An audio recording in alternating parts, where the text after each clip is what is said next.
Welcome, everybody. My name is Dave Hard, and I'll be your host this evening for the Einstein Retirement Workshops version of the Social Security filing and tax filing strategies.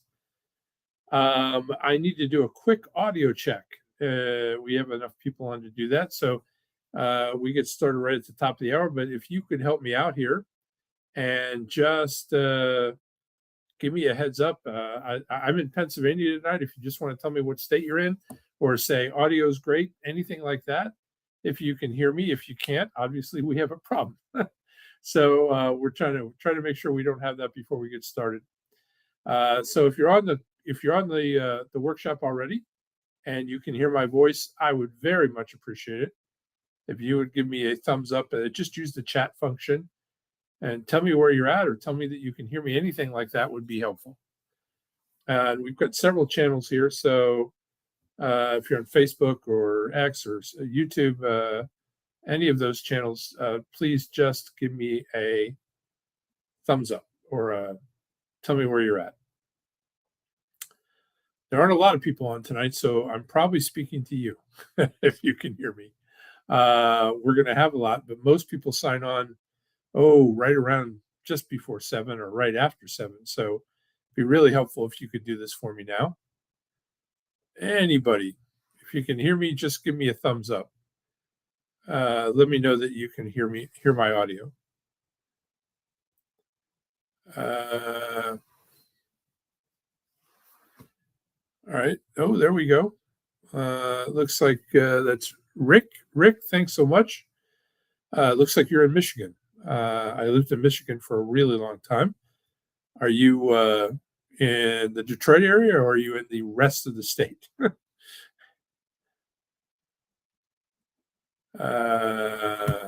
we go. Facebook, Kentucky. Thanks so much, Lynn. And Todd as well. I can hear you. Thanks so much. So it looks like we are good to go. So we've got YouTube. I think we're covered here. Oh, somebody's in Venice, Florida. Henny, thanks so much. We hear you. Good deal. All right. Let's see if I have enough time. I got 6 minutes before the top of the hour. I'm going to pull up a little bit of trivia just to entertain you. The Detroit area. Thanks, Rick. I used to live in Troy. I don't know if you know where that is. I'm guessing you do. All right. Gay from Michigan. Thanks, Gay. Appreciate it. All right. Let's do a little bit of trivia. You can participate in this exactly the same way that you just helped me out. Just use the chat function, and they're all multiple choice, so just A, B, C, or D. Let's have a little bit of fun for the next 5.5 minutes. How are the first 3 numbers of your Social Security number derived? Is it A, they represent the zip code of your birth city? B, the zip code of the issuing Social Security office? C, they're random? Or D, the state where you were born? What do you think it is? A, B, C, or D? Again, A is the city, your birth city. B is the Social Security office that you got your number. C is random. D is the state where you were born. What do you think it is? Just nobody's going to judge you if you get this wrong. These are tough questions sometimes, but they're interesting.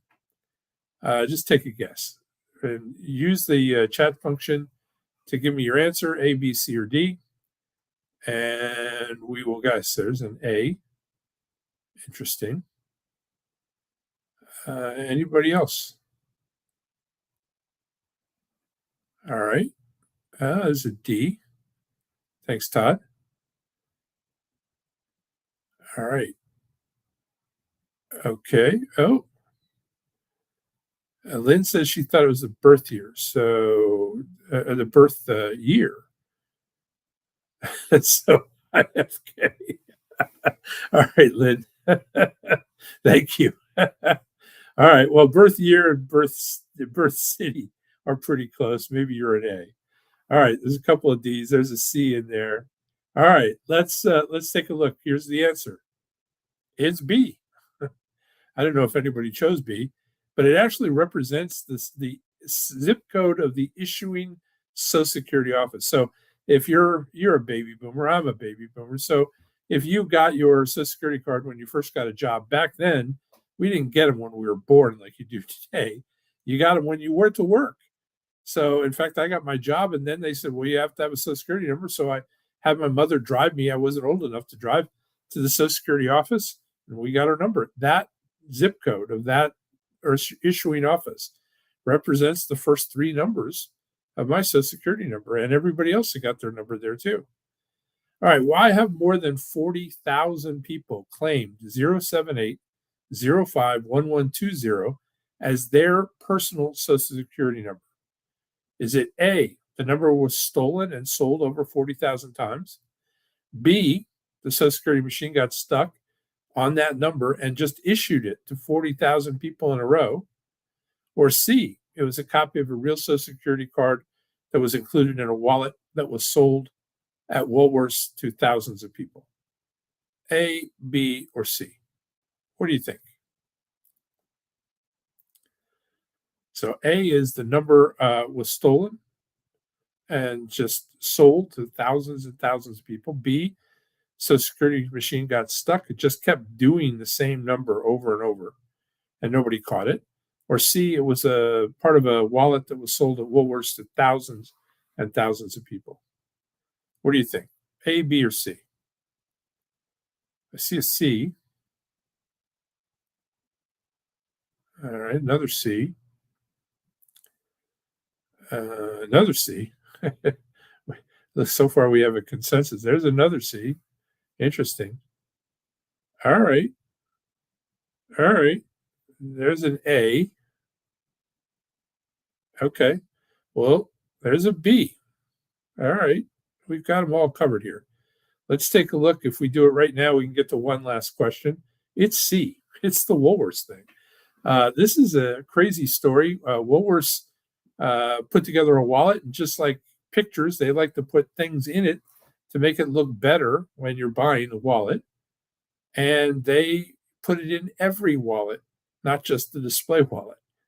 And the ad exec that was doing it borrowed a card from his assistant because he wanted it to look at real, but he forgot to tell the printer, don't use that number. And he just printed it and it went out. The estimate is something like 500,000 of these were sold. But a ton of people thought, oh, it looks real. I'll just use that. All right, last question. I was under what circumstances can you get a new Social Security number issued to you? A, religious or cultural issues with certain numbers. B, you're experiencing ongoing issues of being a victim of identity theft. C, your number enables people to harass or endanger your life. Or D, all of the above. A, B, C, or D. Let's take a quick route at this. It just turned the top of the hour. I don't want to spend too much time. I want to get right to it. If you're just joined us, a lot of people have just joined. We're going to get started in just half a minute here. We're just doing a quick bout of Social Security trivia, and then we'll start right away. All right, A, B, or C, or D? I see some C's. I see some D's. Interesting. More D's. More C's. All right. All right. Well, more D's. Well, the C's and D's have it. Let's take a look at the answer here. It's D. Any of those will get you a new Social Security number. Now, that takes care of your credit bureau. That takes care of the Social Security Department. It takes care of the government. You have to convince everybody else that you've changed your number and that it's legal. Now, you'll get a letter, but it can be interesting. All right, let's move back. We're going to pull up the actual workshop and dig in. Let me see here. I'll ask our tech team to do that. All right, that is right there. All right. Okay.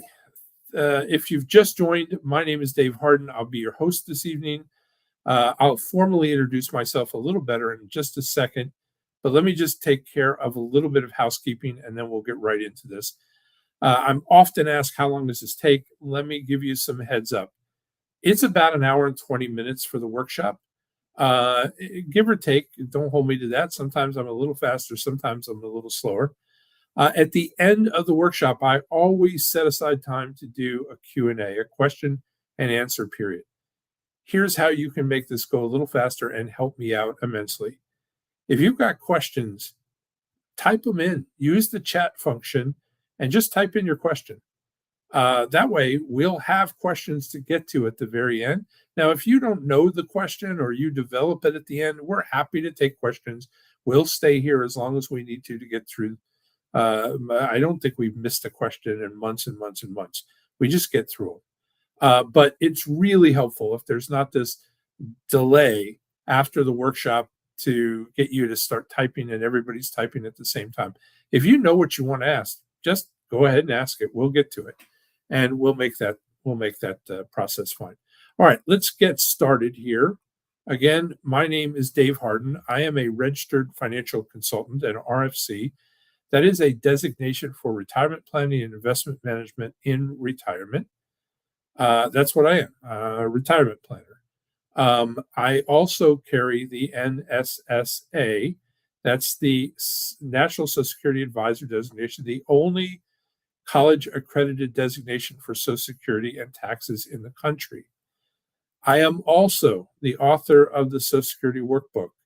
I'm going to offer I'm not going to offer, I'm going to give you a free copy of that workbook, complimentary from us to you at the end of the workshop here. So hang tight. We'll get that to you at the end.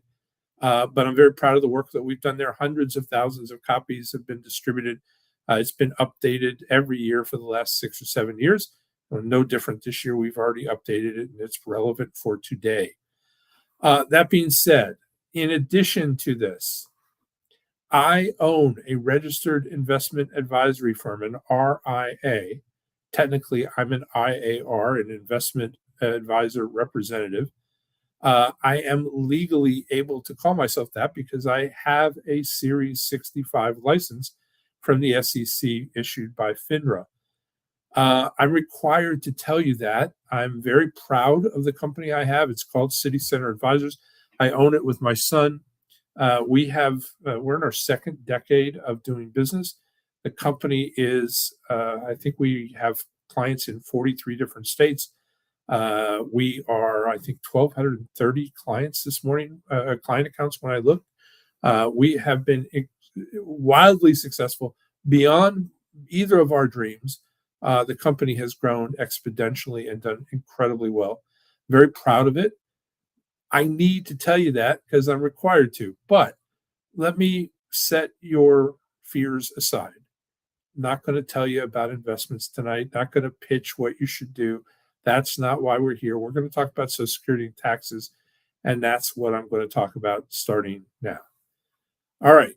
Thank you for your attention. Let me go. Oh, I guess I need to tell you one other thing. My 65 series license makes me a fiduciary advisor. In fact, my son is a fiduciary. Every advisor in our firm is a fiduciary advisor. Everyone is legally bound to be a fiduciary by their licensure. It's very important to us. We believe that that's the only way that people should receive advice in this industry. And we have operated that way since day one. But it's important that I let you know that. Okay. Why is this such a big deal? Why is there so much interest in Social Security? Look, every single day, 10,000 baby boomers turn 65. This year, it's actually more, it's almost 11,000 per day. We're in the second highest year of transition to 65 of baby boomers. That's 70,000 a week, 280,000 per month. Last year, over 3.64 million people. And that's going to continue for about the next 10 or 11 years, unabated. Now, it'll continue beyond that. It'll just be slightly less than that. But it's a whole lot of people getting very interested in Social Security all of a sudden because it's what's happening. And maybe more importantly, 65% of retired middle income Americans, not Elon Musk, not the guy that's homeless down in on Skid Row. This is middle income. You and me, we derive more than 50% of our retirement income from Social Security. Two-thirds of us do that. And since 1985, American corporations have eliminated more than 84,000 pensions. I don't mean 84,000 people. That would be bad. This is much worse than that. 84,000 corporations. Some of those individual corporations had more than 100,000 employees for just one of them. It's a huge amount of people that have been affected by this. And then the scariest one of all, 46.1% of Americans currently pass away with less than enough to fund their own funeral. So, look, these are people that started, some of them, with hundreds and hundreds and hundreds of thousands of dollars in things like 401ks and IRAs. But when push came to shove, sometime before they die, they're broke. Now, if that doesn't send a shiver down your spine, it probably should. But really, that's useless information unless you know one thing. How does that happen? How do people start off with a lot and end up with nothing before they die? We're going to dig into that some, and I'll explain why that's happening, because it's really important, because that's the only way you'll be able to know how to avoid it yourself. Look, this is just, I just want you to know. It's asking if you insure your home, and of course you do, and your car, and of course you do.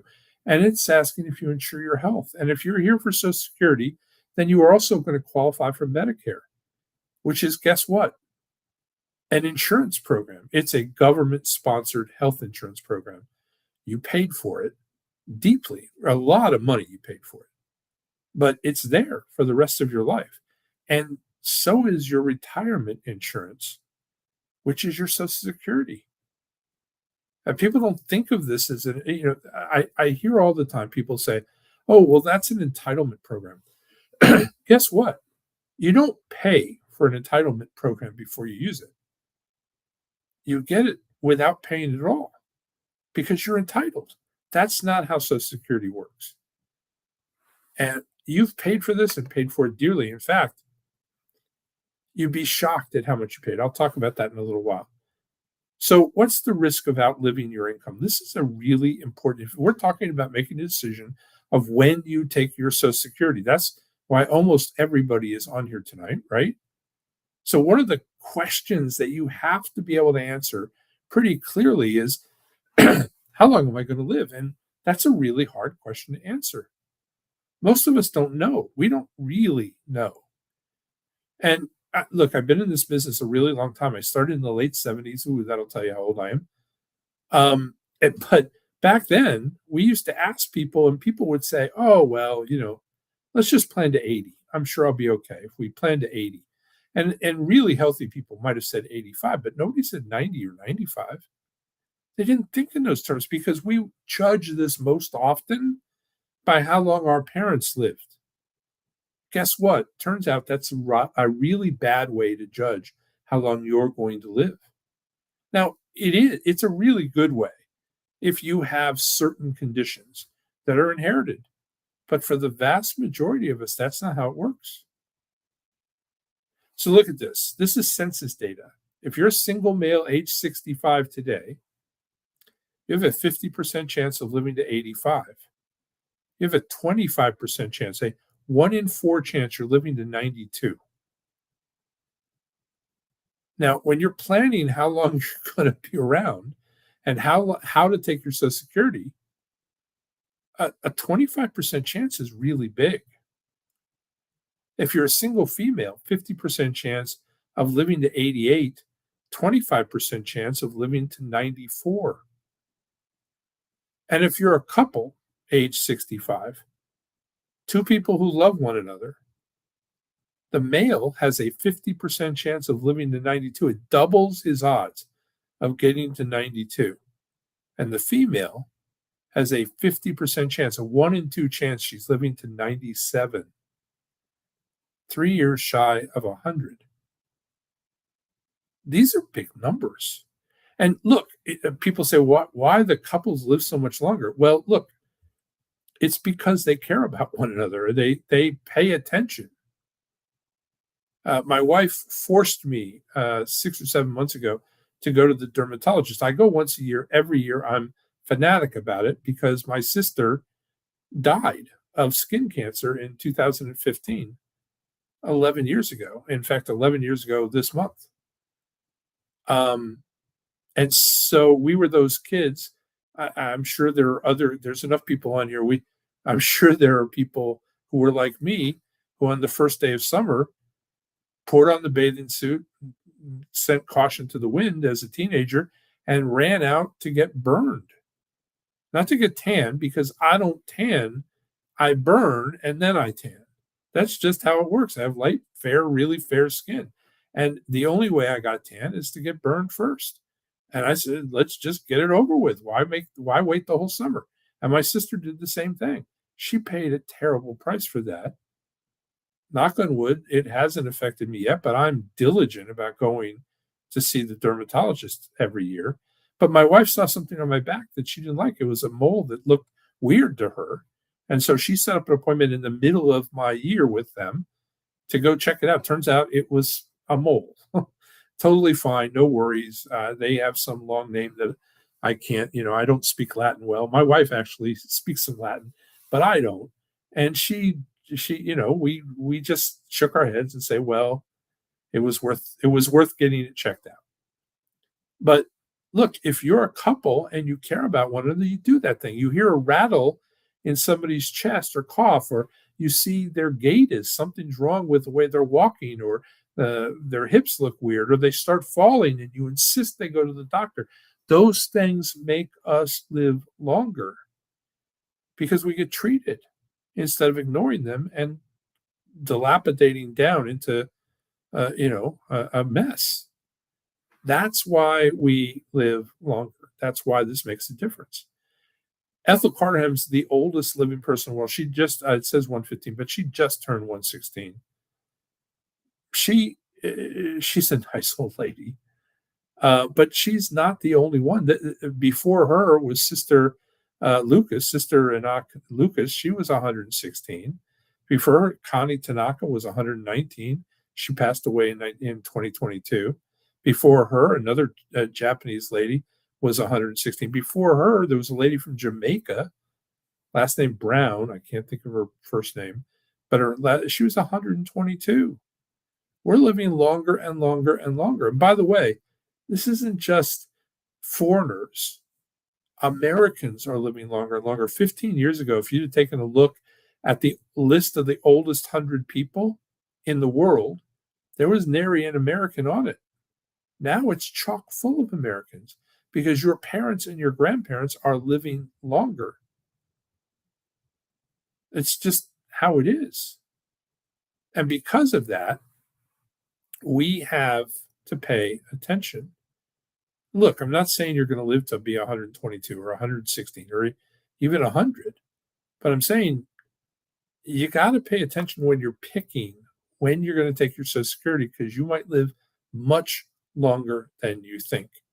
And it might cost you a tremendous amount if you make a mistake. Here's what we're going to cover today: benefit basics, how it works, strategies for married couples, options for divorced individuals, options for widows and widowers. Now, if you're single, you're going, where's the single people? Social Security was created for single people. It's about single. These are the variations of it.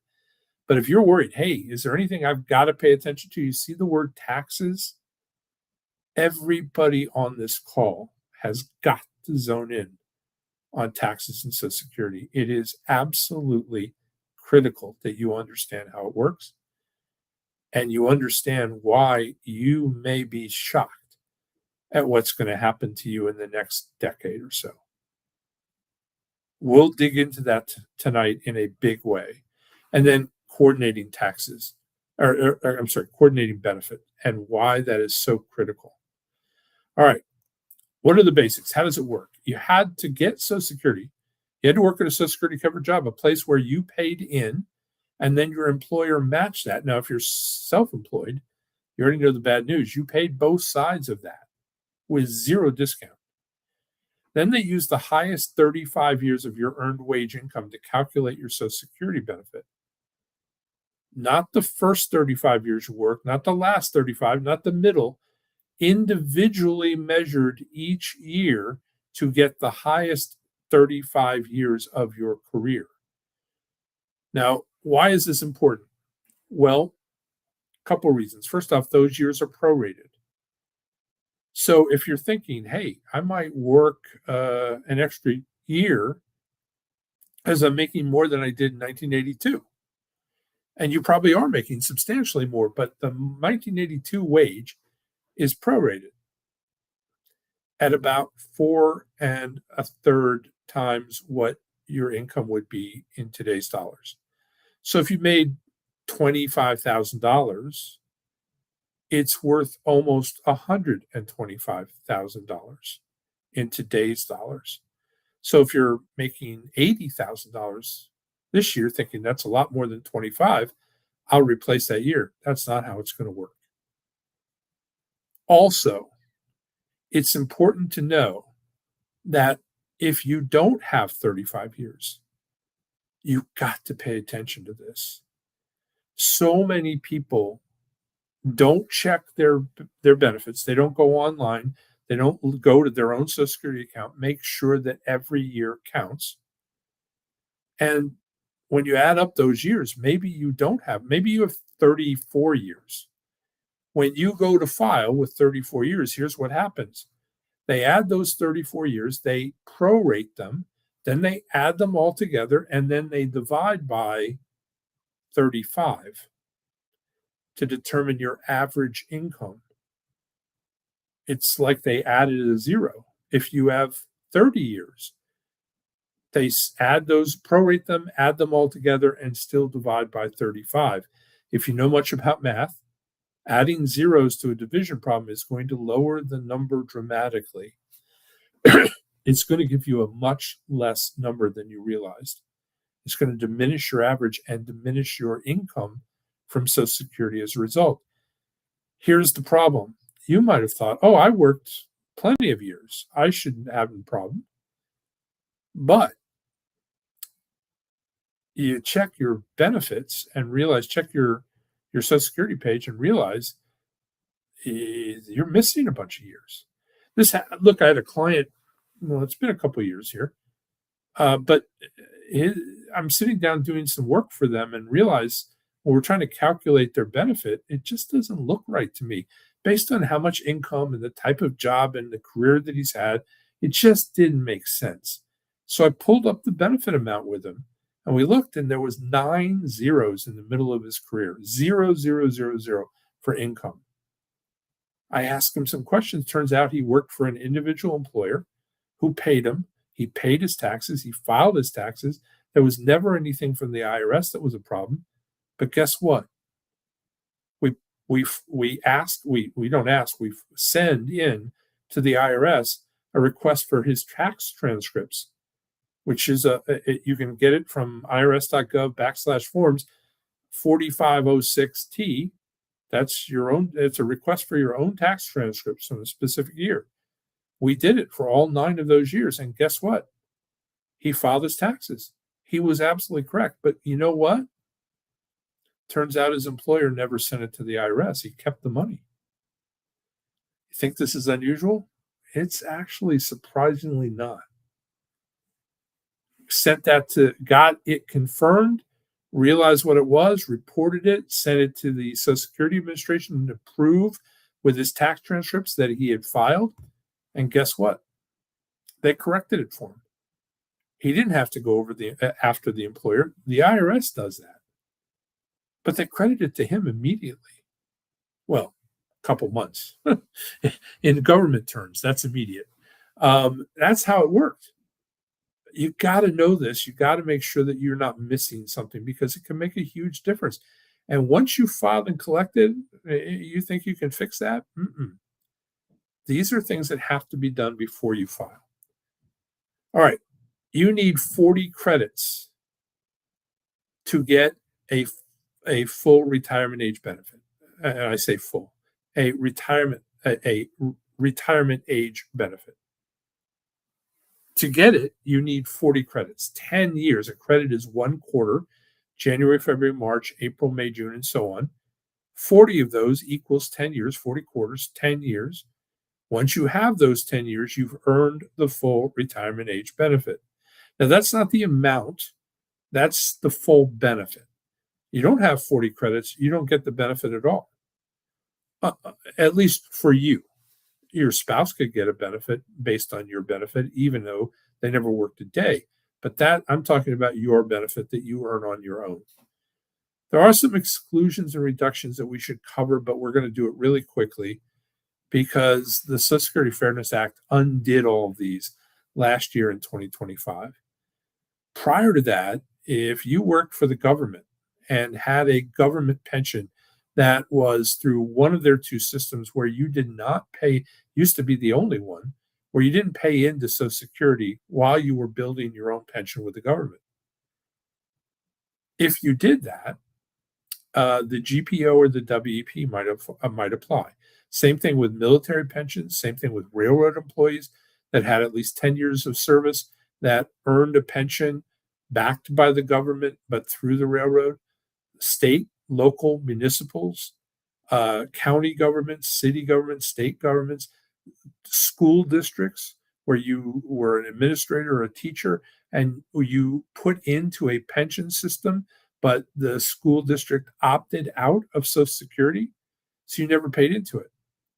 Well, but then let's say you work for the federal government, you put in 35 years, but you retired early. You started when you were 22 and sometime around 55 or 56 or 57, you retired, you had those wonderful pension, but you went to work in the private sector and you started earning your own income outside of the pension, but you started paying into Social Security.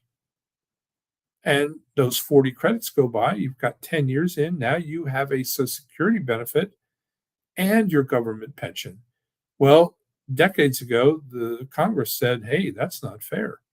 Now, I don't know what they thought wasn't fair, but they called it double dipping.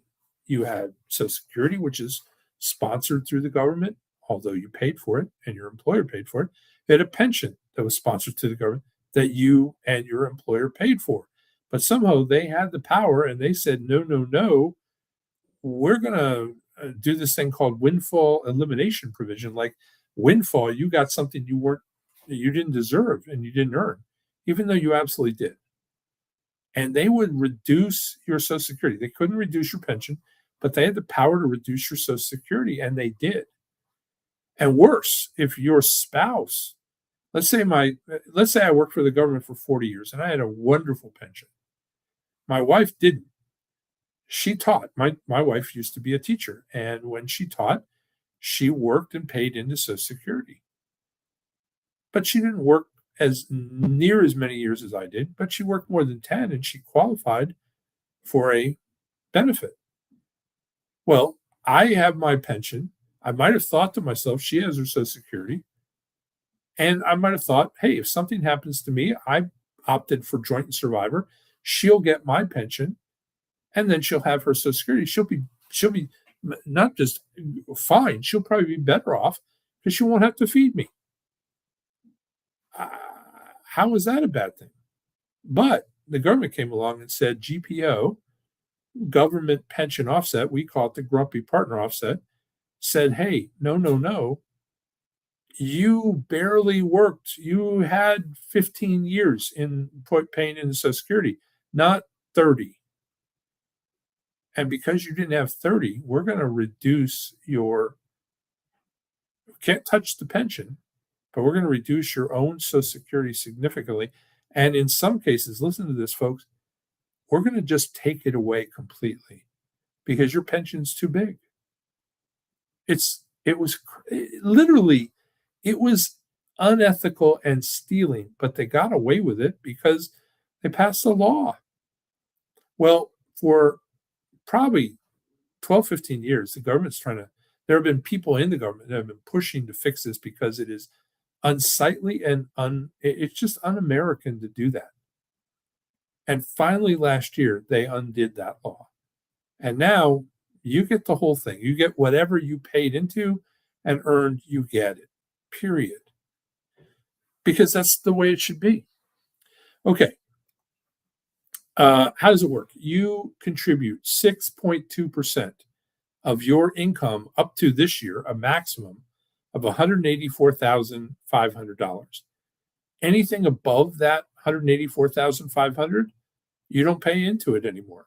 It stops. You get if you're getting a paycheck, your paycheck will immediately go up by 6.2% because you no longer contribute. Your employer matches that. So your 6.2 plus their 6.2 means 12.4%. So every dollar that you've ever earned, if you've been under the cap this year at 184,500, by the way, that's gone up every year. It's slated to go up continually. It's sometime around 2055 or 56. It's supposed to hit $1 million. It might get there much sooner than that. It might get way beyond $1 million much sooner than that. At least that's the talk. But 12.4%, 12.5% is 1/8, half of a quarter. It's a huge amount of money. You put that in every single paycheck for your entire life, it adds up. In fact, Business Insider did a study on this. It's about 5 years ago. They looked at an average couple. I think they were earning $50,000 each between Medicare and Social Security combined. On their behalf, there have been contributed a total at age 65 of $742,000. Now, some of you are just saying, hey, can I just get that back? And boy, I understand that. But that's not the way it works. Now, today's contributions cover today's benefits. Basically, Social Security is a pay-as-you-go system. It has been that way since its inception in 1935. When it was set up so because, look, in the middle of the Depression, President Roosevelt wrote this law so that the people who were over 65, who were dying on the vine, they were hit the hardest in the Depression, and everybody was hit hard. They were devastated. And he wanted a way to help them. So he set it up so that the people who were working now contributed to a system that paid the people who were over 65 immediately. And then when those people got over 65, the people who were working then paid for them. And it worked out wonderfully because each of those generations was significantly bigger than the last. Our great-grandparents, tiny. Our parents, much bigger. Our generation, baby boomers, way bigger. In fact, in the Reagan administration at one point, that's in the 80s, there was something like 42 people paying into Social Security for every single person receiving it. It's crazy. Now that money owes more than enough money to pay those benefits. It was a ton more. It all went into the trust fund. But this brings up the question of solvency. Because you got to ask the question, 77 million baby boomers, how many millennials are there? It's an interesting question. Interestingly enough, there's more. There's 81 million of them. But that's not 40 to 1. It's not even 2 to 1. It's not barely 1 to 1. So what happens now? What happens to us now? Well, this, of course, is why solvency is such a hot topic. Now, look, 1983 is a huge year for baby boomers and Social Security. It's the year that changed everything. It's just we really didn't know it at the time. But in 1983, it's the year you got the letter. Now, I don't know if you remember the letter. Let me remind you. I got the letter on an August night when I came home from work, my wife used to put the mail and mostly the bills on the table. And after dinner, I would go through them and, sort them and put them where they needed to be and hopefully not write too many checks, but it always seemed like a lot. but I had a house back then with a 17.5% interest rate. Life was expensive. And people think it's expensive now. Boy, was it expensive back then. But I got the letter, and she did too. Both of us from Social Security. We opened the letters together, and I read it, and it said something like this. I'll paraphrase. Since Social Security's inception, full retirement age, FRA, full retirement age has always been age 65. It's been synonymous with retiring. But if you're born after 1943, before 1954, or through 1954, it's no longer 65, it's 66. And if you're born after 1954, add 2 months for each year. So in other words, 55 would be 65 or 66 in 2 months, 56, 66 in 4 months, and so on until you reach birth year 1960, where it turns out that that's 66 and 12 months, or age 67. And for everybody born 1960 or after, it's age 67, which is what most of you are at. Here's the thing. I remember, I moaned and groaned a little because I don't know if you remember this, but I remember my grandparents and my parents talking about 65 like it was, that's when you retire. But I'm at work the next day and I'm at the water cooler and I'm having a conversation with somebody and we're talking about the letter because they got one too. And I'm having this conversation and I hear somebody off, the peanut gallery, but somebody was standing about 10 feet from us and they overheard us. And they said something that I'd never heard before, but I've heard tons since. Maybe I hear it way more than I want to. But they said this: what are you worried about Social Security for? It's never going to be there when you retire anyway.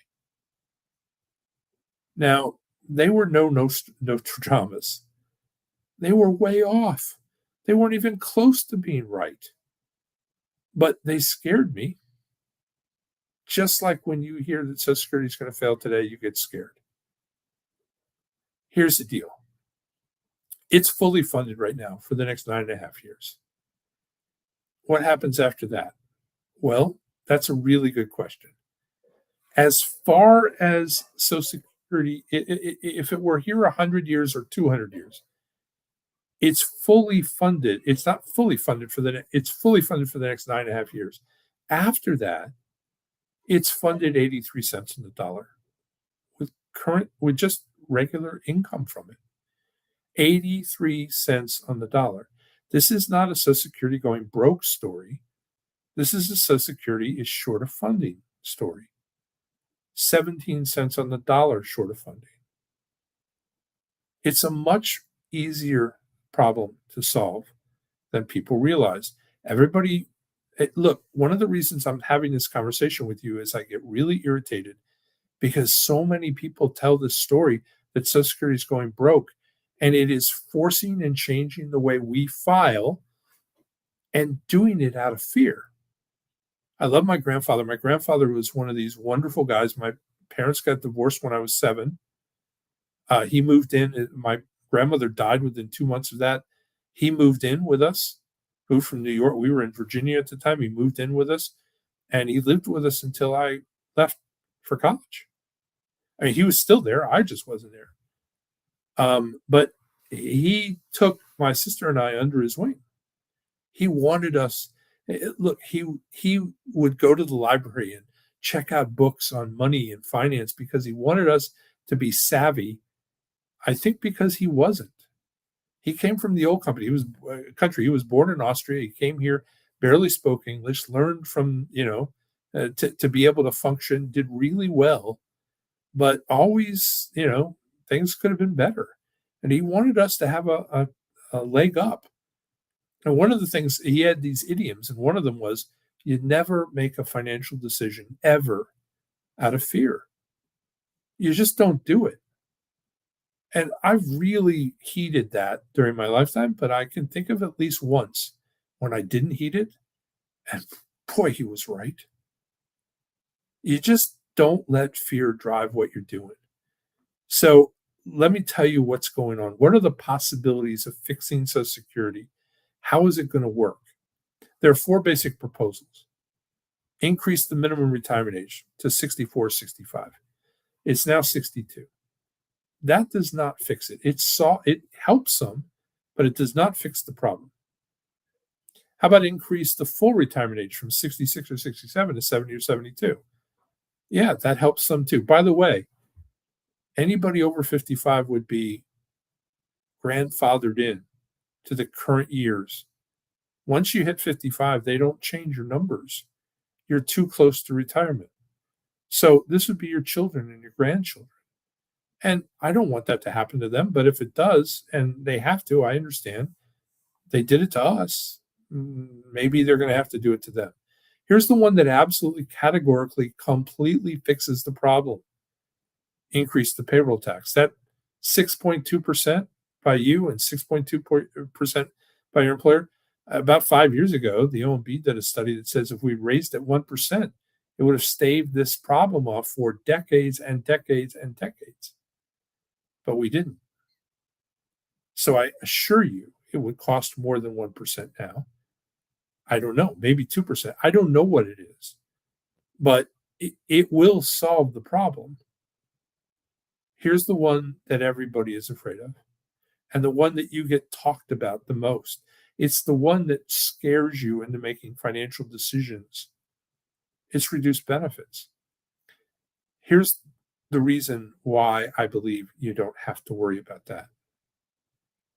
I went to a conference. Bear with me a second, because I think this is important that you know this. I went to an advisor conference, a conference for financial advisors in Coronado Bay, California, about a year ago, right now. I was probably there almost last week, a year ago. And 200 advisors. It was the talk of the town. It was really good. The people that put it on were some of the smartest, finest people in the industry.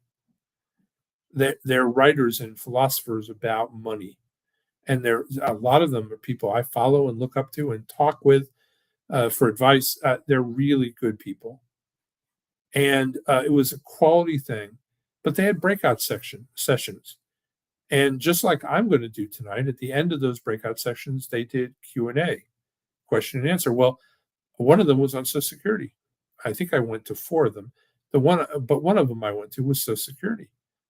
I talk a lot about Social Security. It's important to me. It's important to my clients. So I went. And when they introduced the panel, there was a 4-person panel. The first person I recognized was a former director of the Social Security Administration. That's powerful. I mean, that's a big job.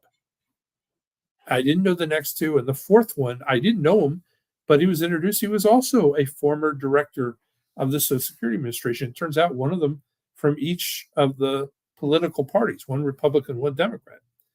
I was interested to see what they would say, and they were brilliant. But at the end of the workshop, they did a Q&A, and there was probably 90 people, 90 advisors in that workshop. It was very popular. And you could hear a pin drop because everybody knew what the first question was going to be. It was going to be solvency. What about solvency? How is Social Security going to do? What's going to happen? How bad is it going to be? Here's how they responded. Don't worry about it. Not going to happen. It's not going to happen. And they're not going to run out of money.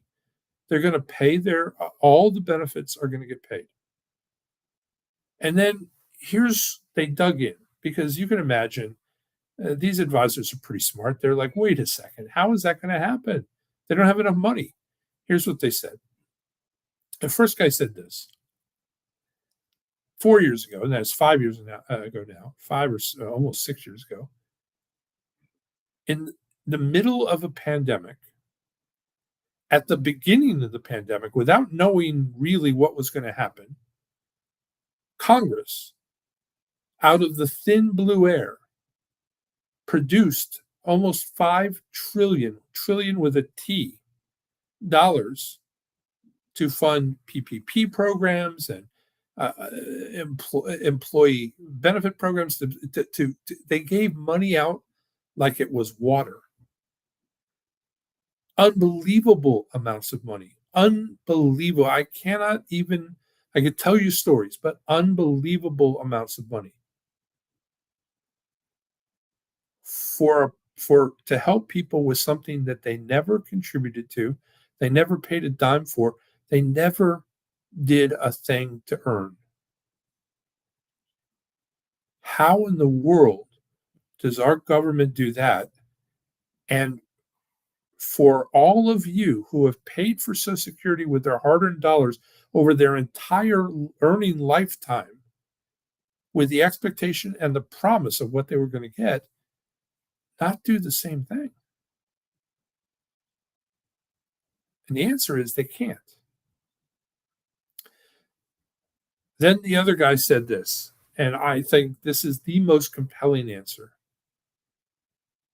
He said, what would happen if Social Security didn't pay everybody what they had earned? First off, he said there'd probably be a revolt. You think the big rallies a couple months ago were terrible. Wait till you see 77 million seniors who have been told they were going to get something all their lives, all of a sudden not get what they were told. It would be upheaval. It would absolutely be upheaval. But here, more importantly, what would happen to the financial markets? What would happen to the currency? What would happen to the bond market if the full faith and credit of the United States government was not worth it? If it didn't hold up its promise to its own citizens, who in the world would buy its bonds anymore? The entire system would collapse. He said within a month. The other guy said, no, no, no, within a week. It wouldn't be able to survive. They can't do it. But you know what? They can tell you they can. They can make you believe they can. They can put the fear in you that they can. You just have to wonder, why are they doing that? Why? Because if you think that the benefit is going to disappear and all of a sudden they raise your taxes to the people that are being employed to keep it, that tax doesn't look so bad anymore, does it? That's what's going on, folks. And it's been going on for decades. It's just getting to a point of absolutely critical nature. All right. You get your full retirement age benefit at 66 or 67. You get 100% of it.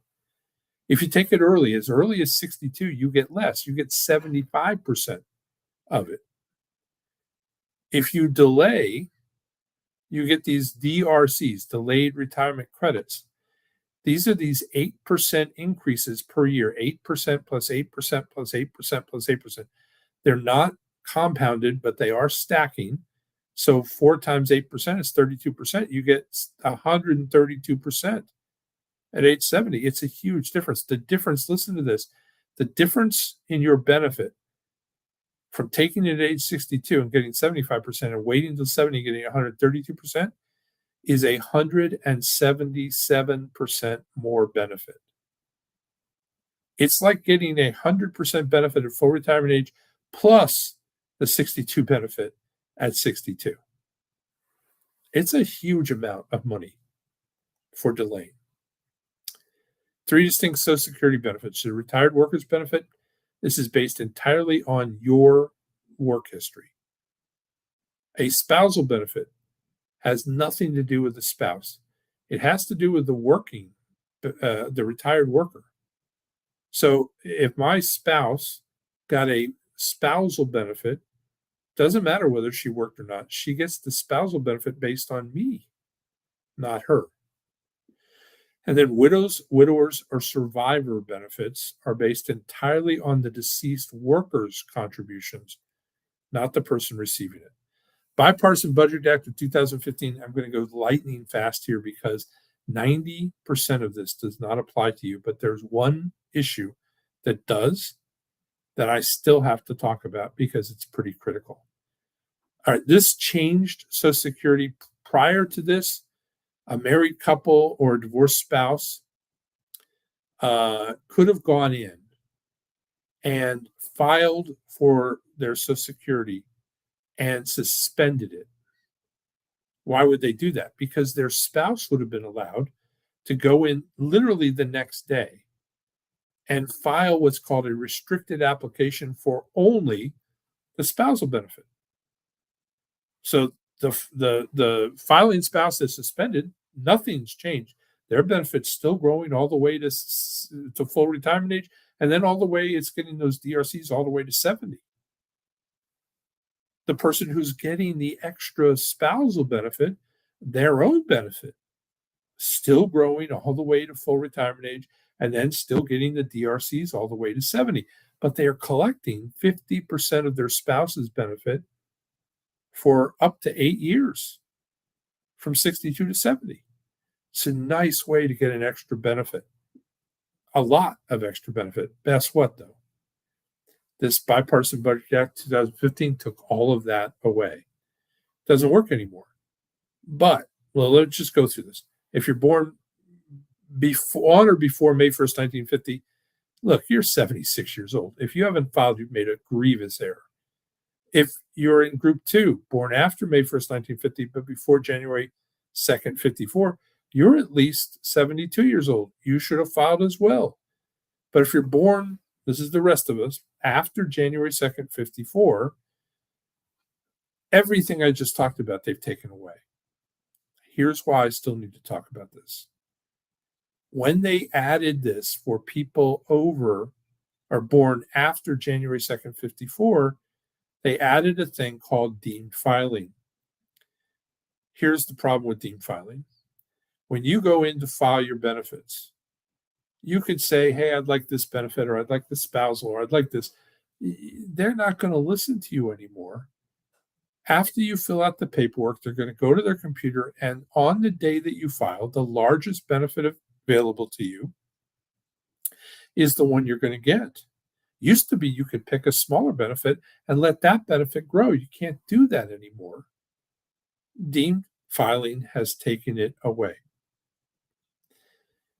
For that reason, the day that you file has become way more important than it used to be. For everybody in this group born after January 2nd, 54, timing strategies matter now. Picking the right day has become critical. Before you file, you have to know. All right, spousal benefits. To get a spousal benefit, you must have been married for at least 1 full year. Primary worker must have filed. So for my wife to get a spousal benefit, she can't right now. She can take her own, but she can't take mine because I haven't filed yet. Wait until 70. Now, it's very close, but until I do, she can't get it. Primary worker must have filed. Generally, you must not qualify for a benefit on your own that is equal to or greater than 1/2 of the primary worker's PIA. PIA is really simple. It's the primary insurance amount, and it's anything but simple. It's a really convoluted calculation that gets you to your full retirement age benefit. But let's just call it your full retirement age benefit for now, because it's pennies different. But if her benefit or his benefit is more than 1/2 of your benefit, they can't get a spousal benefit. They can only take their own. Here's an example. John's primary insurance amount at full retirement age is $2,000. Jane, his spouse, is eligible for 1/2 of that, as long as her benefit isn't higher than that or equal to it. She would be eligible for 1/2, which would be $1,000. Very simple, right? Well, maybe a little bit more complicated than you think. All right. If you file your own benefit at full retirement, you get 100%. If you file early, you get less. As early as 62, you get 75%. But if you file for a spousal benefit early, you don't get the same. You get less still, 70%. The difference here is, let's use Jane again as an example. John's benefit is $2,000. At full retirement age, her benefit is 1/2, $1,000. But at 62, it's 70% of 1/2, or $700. Doesn't sound like a lot, but that's $3,600 a month, over 20 years, that's a lot of money. 70 some thousand, $73,000. It adds up. All right. By the way, one last thing. You take your benefit late, you delay, you get these wonderful DRCs, delayed retirement credits. If you delay taking the spousal benefit, you get nothing. Spousal benefits should never be taken after FRA, full retirement age. And the reason is they stop growing. Worse, if I make a stupid error on my own benefit, I can file 6 months for sure. Oftentimes, I can go back a year. They'll calculate what I would have gotten, pay it to me in a lump sum, and start my benefit. If I delay taking a spousal benefit, I get nothing. I can't go back. I can't file it before. I can only file a spousal benefit going forward, never backwards. I have just thrown away a bunch of money. All right, survivor benefits. At the death of the first spouse, a surviving spouse can receive a maximum of either his or her own benefit, the benefit of the deceased, obviously that they have a choice. I can take mine or I can take hers. Or 82.5% of the PI of the deceased if the deceased filed early. Now, this is interesting. If the deceased filed early, this is happening more and more.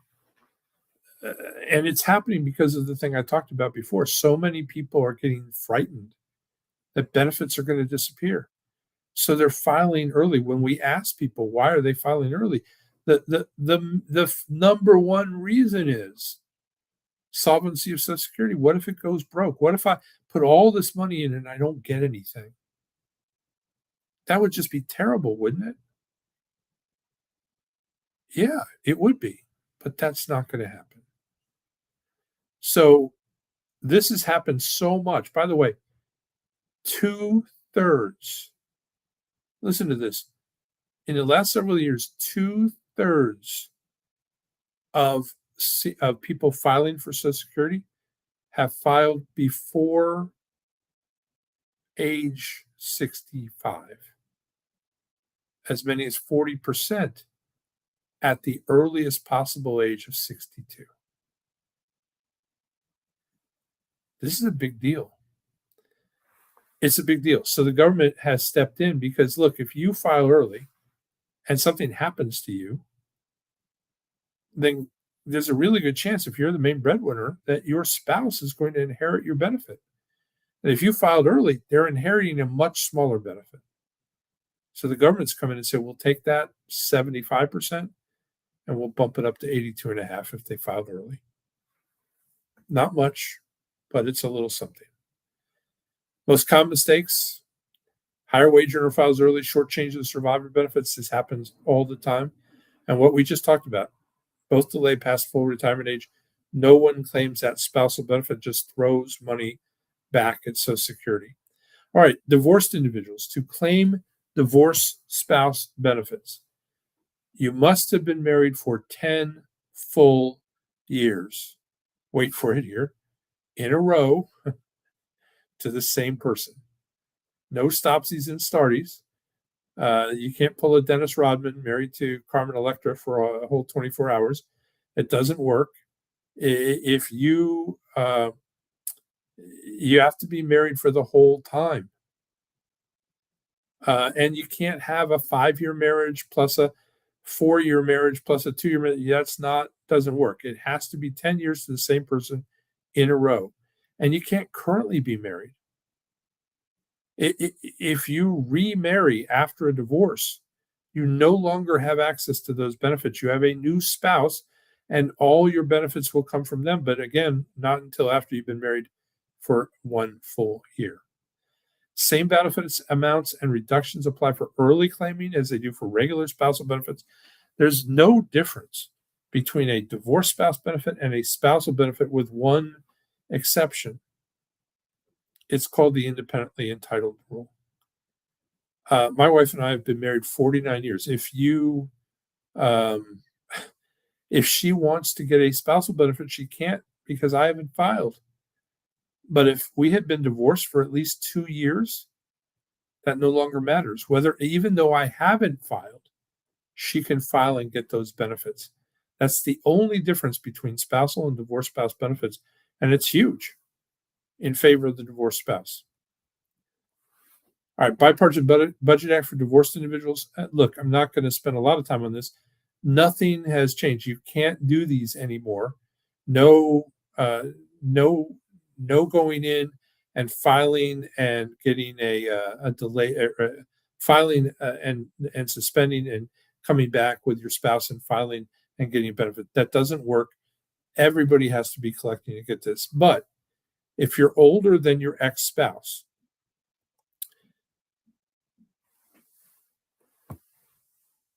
and you're not currently married, you can claim your own benefit as early as 62, switch to a larger divorced spouse benefit when your ex-spouse reaches full retirement age. And this can be done more than once if you have multiple qualifying ex-spouses. In fact, Social Security is so generous here, they'll let you pick what order you want to do them in. Now, it's somewhat limited. I don't think I've ever seen anybody with 4 10-year marriages, but I've seen 3, and you have massive options when that happens. All right.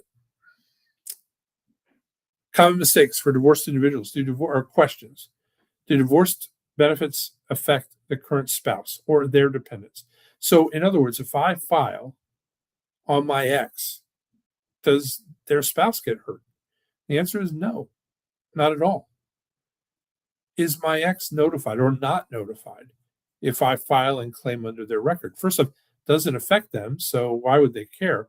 But just like HIPAA prevents your doctor from sharing your medical information with even another doctor without your written permission, Social Security can't share your information with anybody either without written permission, except in order to qualify for a benefit that they're entitled to. So if you go into Social Security and you need information to know whether you can file on an ex-spouse, and you can prove a 10-year marriage with a marriage license and a final divorce decree showing that 10-year span, then they're bound. They have to show you whatever the information is to get the benefit that you're entitled to. Mind you, they will only show you the information that's necessary to be able to do that. All right, widows and widowers. To qualify for widow benefits or widower benefits, survivor benefits, you must be 60 years old. This is actually young. This is the earliest retirement age benefit available. Everybody else has to wait till 62. Widow and widowers don't. But you must have remained unmarried. If your spouse died at age 30 or 40 and you remarried, you don't get these benefits. Even if that was a very short marriage, you don't get them. But if you remain unmarried the day after you're turned 60, you can marry, and you're still entitled to these even though you're married. You had to be married a minimum of 9 months prior to the death of your spouse. There are a couple of exceptions to this. They're really small. If your spouse was a member of the Armed Services of the United States, killed in line of duty, you're a Gold Star family member. This is waived. If you were a spouse of a law enforcement officer of the United States, killed in line of duty, or a full-time fireman, killed in line of duty, those are the only exceptions. Everybody else has to be married that 9 months or it doesn't work. All right, I'm going to do a quick case study on a widow benefit. This is really about filing and why having a plan for filing is so important. Let's do this. John, never elected, dies at age 64. Benefits at his full retirement age, his benefit would have been $2,150. Jane, his spouse, 5 years younger, age 59 when John dies. She remains unmarried until age 60, so she qualifies there.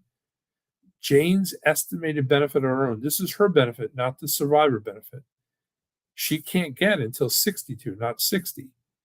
But it would only be $1,197. Now, let's look and see what the options are. I called the first one file without thinking because it's what most of us do. No offense. I mean, we're all sort of built the same, but we go into Social Security, we think they're the experts, and we ask them, what's the best benefit I can get today?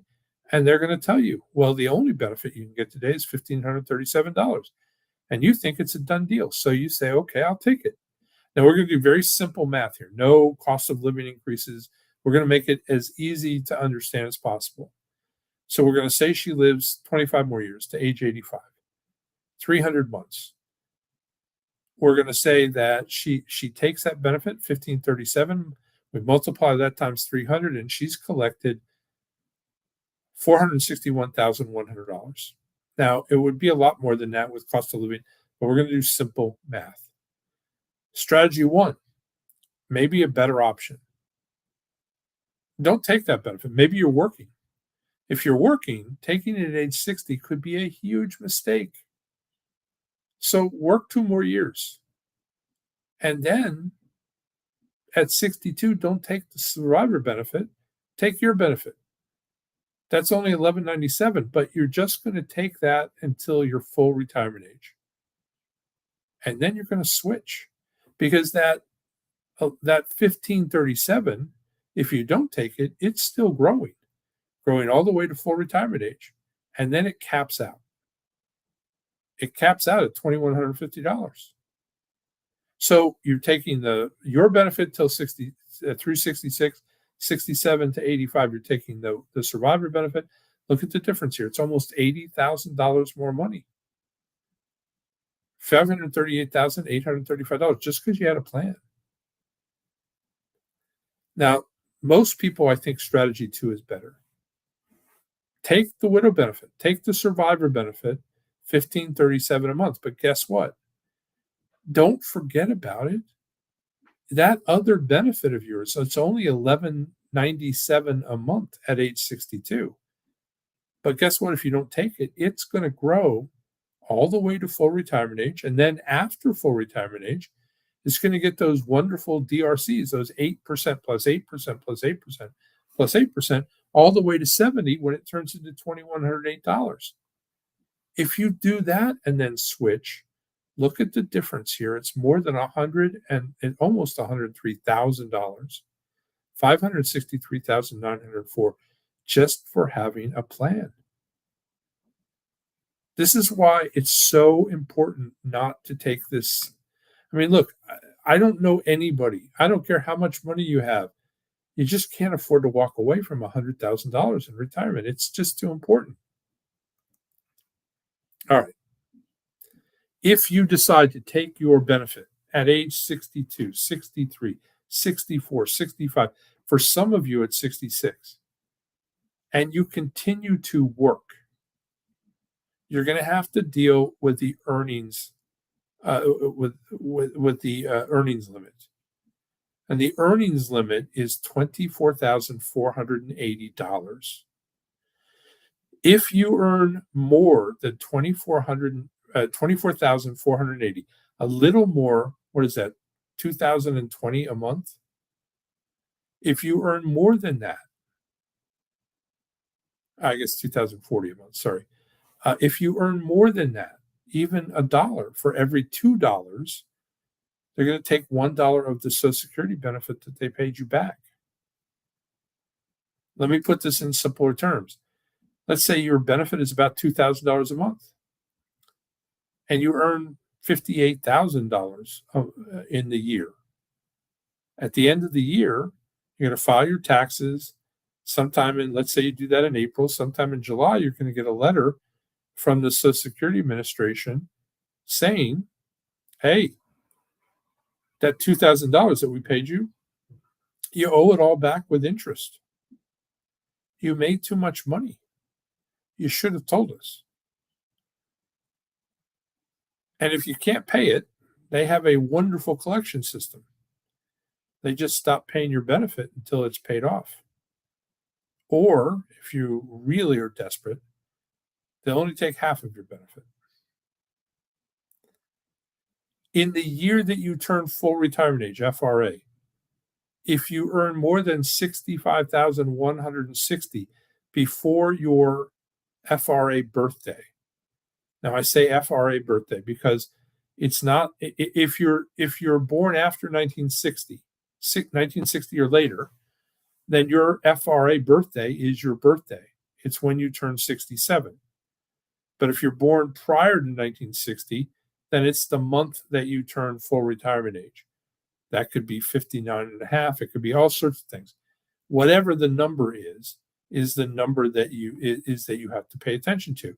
So let's say you're born after 60 in 1961, then you turn 67. If you do this in the year that you turn 67, if your birthday is early in the year, you probably don't have a problem. I mean, my gosh, unless you're making a ton of money, you're not going to have $65,000 accumulated in January or February. But if your birthday's in October, you might. And if you do, for every $3 over that, they're going to take $1 back. This is a horrible way to start retirement. It's absolutely something that you don't want to happen to you. Now, after you've reached FRA, after you've reached your full retirement age, you can earn any amount of money, and it doesn't reduce your Social Security a nickel. But if you earn a lot of money, well, you're not even that much money, you are going to have to deal with taxes. Now, I wish I could ask you if you knew that Social Security was taxable before the workshop tonight.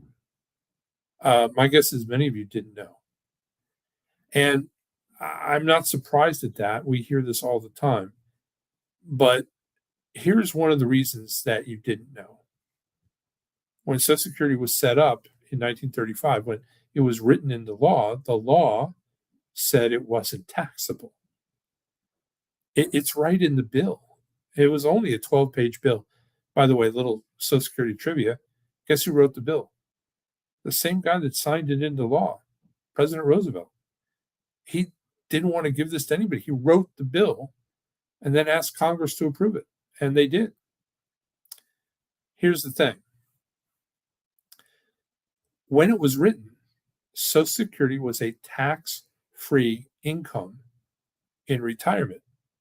How did they do that? Well, they taxed you on the money that you put into Social Security, and they still do. Your FICA payment is your contribution into Social Security. And think about this. When you're filing, most of us filed taxes recently.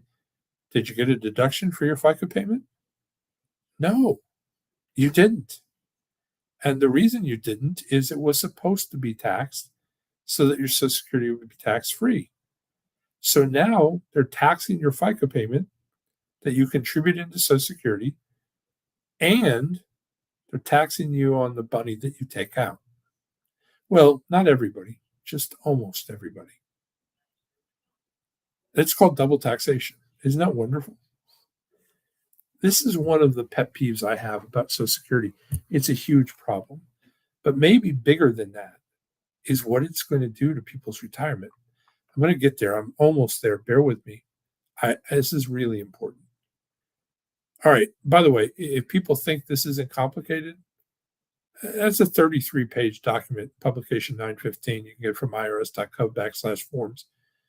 It's hard. Comes with a worksheet, but it's hard. This, in 1983, remember I said Congress took aim at baby boomers? See, in 1983, they changed your age that you could get Social Security, but they also added taxes to it. And they targeted specifically baby boomers. Why? I guess they thought there were too many of us and we were going to break the system. And so they aimed right at us. And this isn't going anywhere. Now, I know many of you are thinking, wait a second, didn't they stop taxes on Social Security? No, that's a misnomer. And it's really important that you understand this. You have got a $6,000 deduction if you're over 65 right now that they're calling no tax on Social Security. And look, I'm grateful for the extra $6,000 deduction. But that $6,000 deduction was for only 2025, 2026, and 2027, and then it disappears. Here's the biggest problem. The thing that causes the most issues with taxes on Social Security doesn't happen to most of us until our late 60s and early 70s. If you're on thinking about now it's time to think about Social Security, you're probably in the 63, 64, 65 range. It's not going to affect you until after that. I mean, you have this year and next year, and then it's gone. And then Social Security is fully taxable again, just like it always was. This sheet, this chart that you see in front of you is called provisional income. That's how they tax Social Security. Now, if you're a single person and you earn more than $25,000 of provisional income, then 50% of your Social Security is fully taxable at the highest marginal tax rate that you pay on your taxes. For most of you, that's 22 or 24%. Some of you are higher than that. Very few of you are lower than that. If you earn more than $34,000 of provisional income, 85% of your Social Security fully taxable at the highest marginal tax rate you pay. There's this wonderful line in the IRS, not the IRS, the Social Security code, the 2,752 pages. In the part that is dedicated to taxes, there's a line that says, we never tax 15% of your Social Security. Isn't that generous? If you're a couple, and this doesn't matter how you file, you can file separately, jointly, head of household, doesn't matter how you file, your combined provisional income equals $32,000, 50% of your Social Security fully taxable at the highest marginal tax rate you pay. $44,000 of provisional income means 85% of your Social Security is fully taxable at the highest marginal tax rate you pay. Okay. Look, let me explain what provisional income is. I can hear you asking already. And then I'll give one more comment to this, and then I'll move on. Here's what's included in provisional income. All your income, all W-2 gross income, all pensions, military pensions, corporate pensions, private pensions, disability pension, doesn't matter what kind of pension, fully counts as provisional income. All your wages, all interest income, all tax-exempt interest income. Maybe you've got municipal bond portfolio because you don't want to pay taxes. That's fine, but that income is still going to count as provisional income to see if we can get you to pay tax on your Social Security. All 1099 income. Maybe you're a realtor. You sell a house, you get a 1099. You do casual labor. You do piecemeal stuff. Maybe you're a transcriptionist and you get paid by the page. Whatever it is, all of that income counts as provisional income. All your real estate income. Some of you are very savvy. You've got real estate and you've bought it because you get rental income and you can manipulate the Schedule E and do things to reduce your obligation for taxes. But guess what? All that Schedule E income, all of that rental income gets counted. There is no deductions on it. All your business income. So maybe you got a small business or a partnership or a subchapter S corporation. You get a K1 at the end of the year. Most K1 income is not taxable, but still counts as provisional income. On top of that, you might have gotten a K1. Let's say you got a K1 from your business for $25,000, but you didn't get the $25,000. It stayed in the business. It increased your percentage of equity, but they used it to hire employees, to do an expansion, to buy equipment. Doesn't matter. But guess what? Still counts as provisional income on your taxes. Maybe you're like my daughter and son-in-law who every year overpay taxes. They don't take deductions. They've got kids, they've got 3 kids, they could take deductions on all of them. They don't because they want to overpay the tax because at the end of the year, when they file their taxes, they get this big lump sum. Now, I think that's a free loan to the government. They don't see it that way. They see it as the best way for them to save. And I've seen them use it. I've seen other people do it not. They go on a spending spree when it comes in. But my daughter is pretty savvy. I've seen them do vacations. I've seen them do home improvements. I've seen them buy cars. They use that money and they almost always have a plan before they get it. But that refund is fully counts as provisional income in the year that you receive it.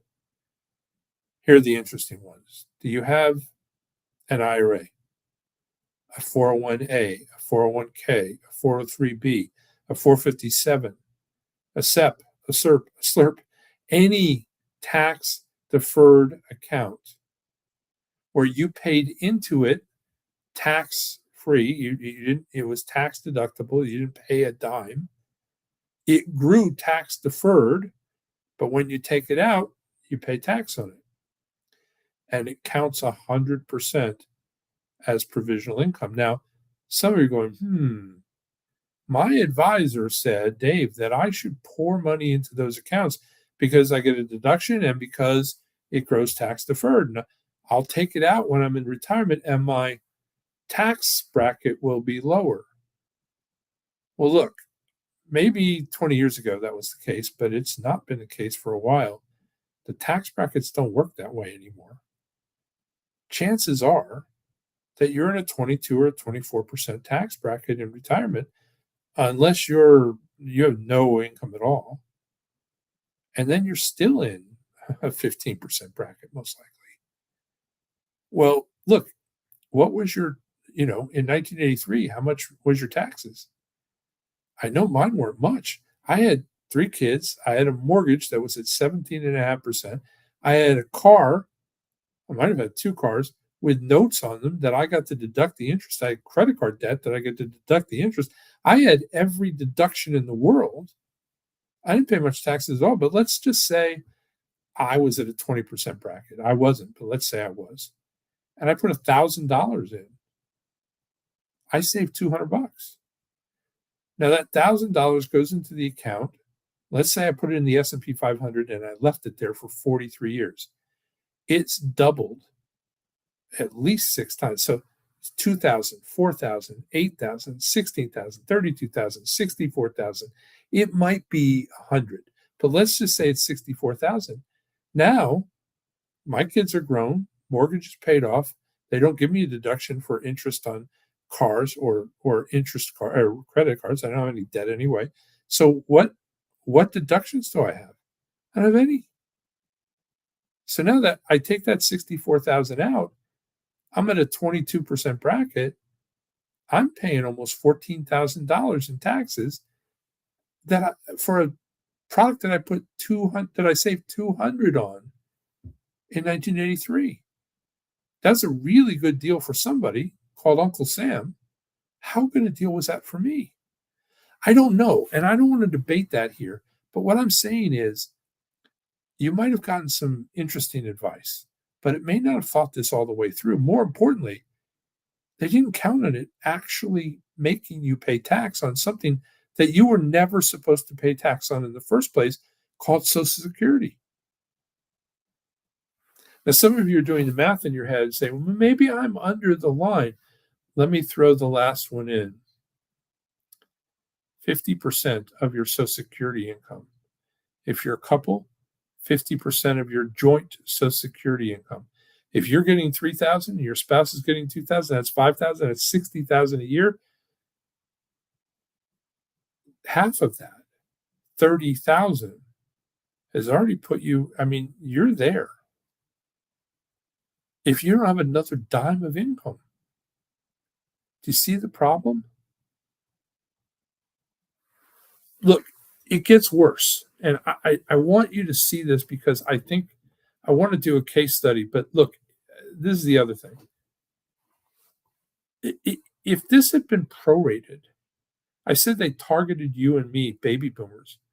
If they had prorated this at the exact same rate that they had prorated Social Security since 1983, that 44,000 number that you saw would be 142,000.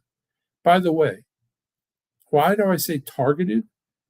Because your grandparents in 1983, if they had $44,000 of provisional income, they were in the top 2% of income earners in retirement in our country. They were living high on the hog.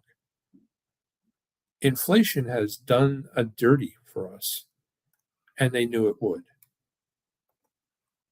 All right, look, let me show you a quick case study on taxes and on how provisional income works. Bear with me because I think this is super important that you understand. It is a very typical client, age 64 and 62, just over $34,000 in combined annual Social Security income if both file at age 62. What? They want to retire at 62. Why? Well, they've saved $752,000 in 401ks and IRA assets. Now, some of you are going, is that all? And if you think that's all, I get it. But this couple that has only $752,000 has a terrible tax problem. And some of you are going, that's a lot of money, Dave. And this couple that has, wow, $750,000, they have a terrible running out of money problem as well. We're going to say they get a 6% return on their investment, 3% inflation. They need $70,000 per year in inflation-adjusted after-tax income. Very typical. And they're living to 86 and 89, respectively. Here's what it looks like. If they file at 62, they are walking away from $186,496 of Social Security, and they need every nickel of that to survive retirement. Maybe more importantly, they paid for it. If they had just waited, they would have gotten every dime of that. But they were impatient a little.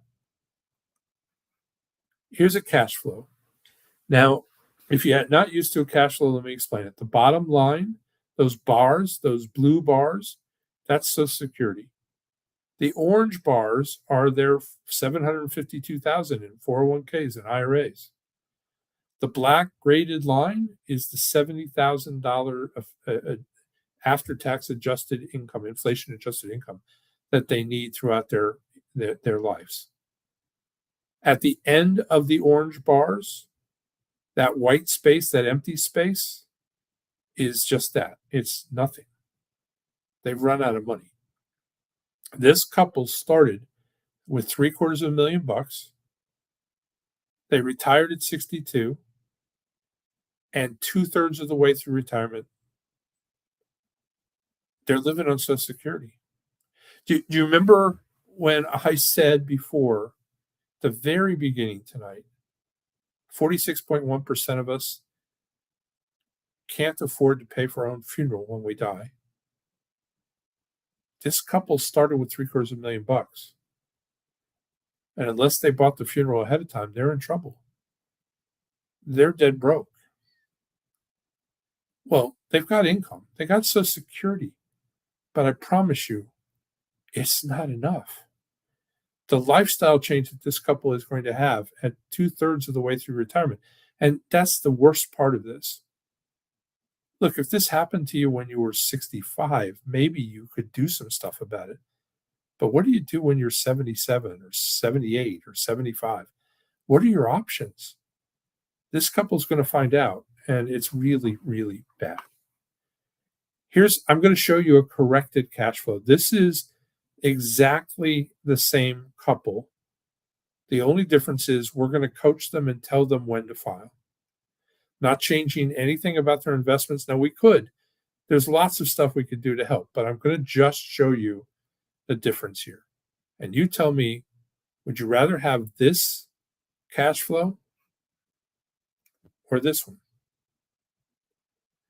Now, look at the difference here. Here, when they take their Social Security, it's not enough. And because it's not enough, they fill in with taking money out of the 401ks and IRAs.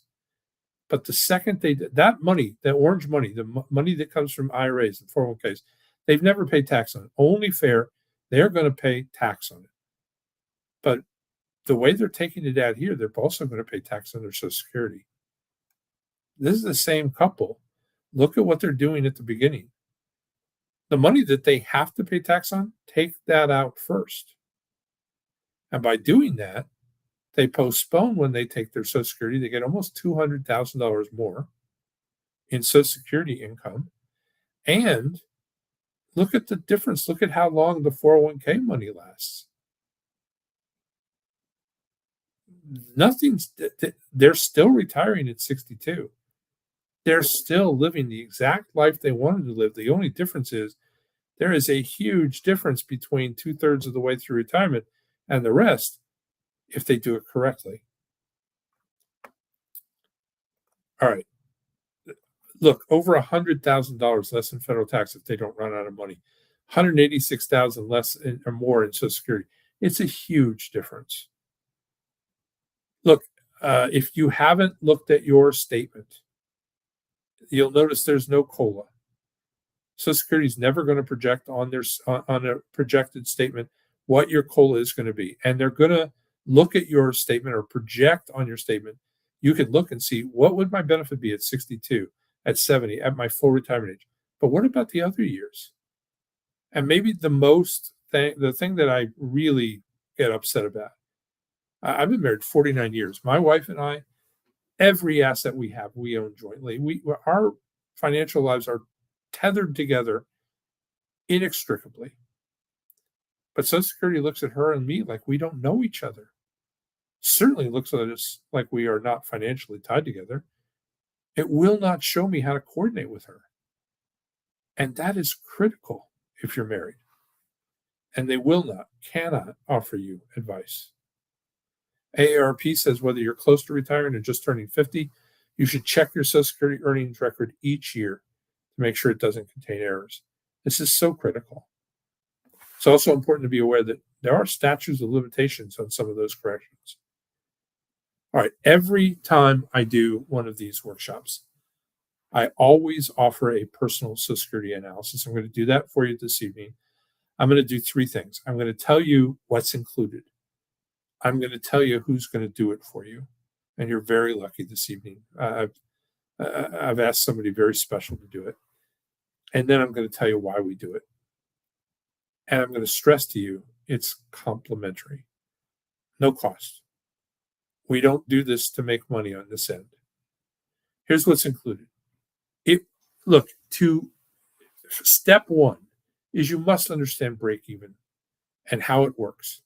We will calculate that to you in every possible explanation and way so that you know exactly what that is.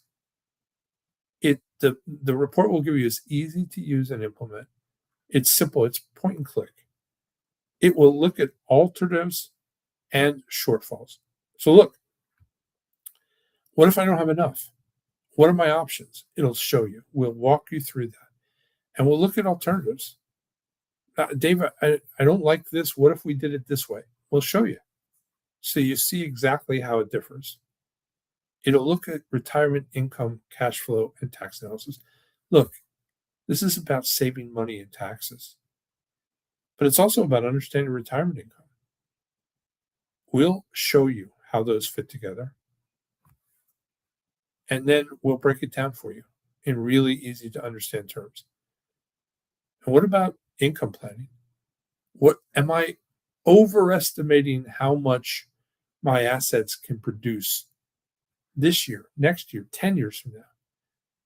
Or am I underestimating, which is just as bad, maybe worse? Look, why is it worse? Because look, the worst thing in the world, this happens all the time to people. We see people coming to us in their late 70s, early 80s, and they're saying, can you help me? I've got all this money.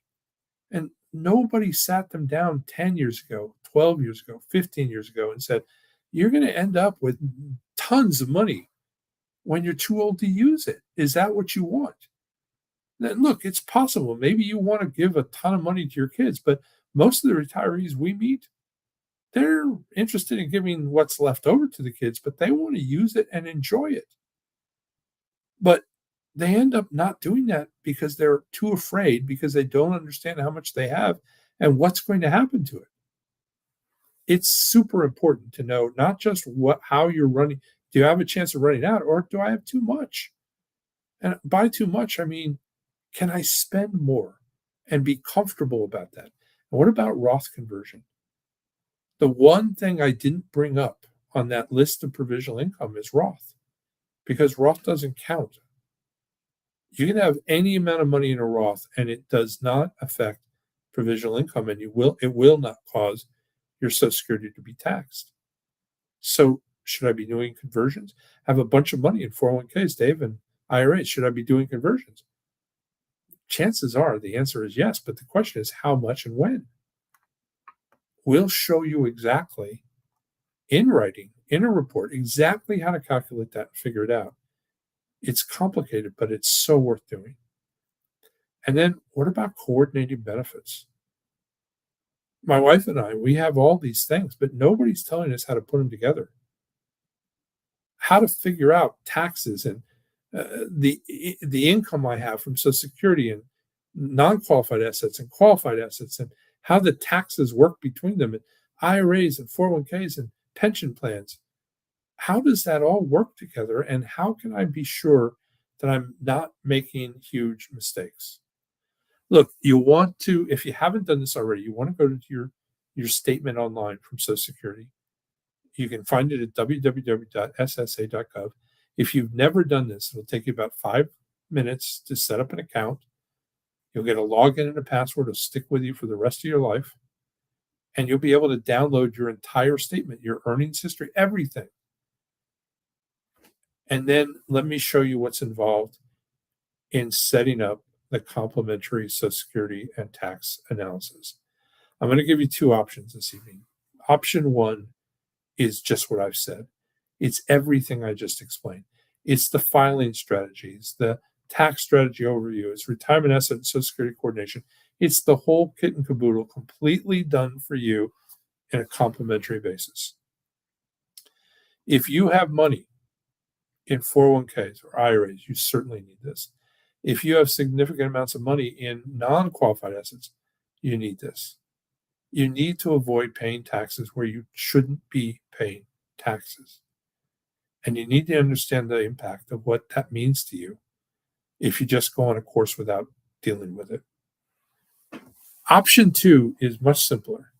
Some of you don't have 401ks or IRAs. You don't have significant other assets. You're here because you need to know when to file.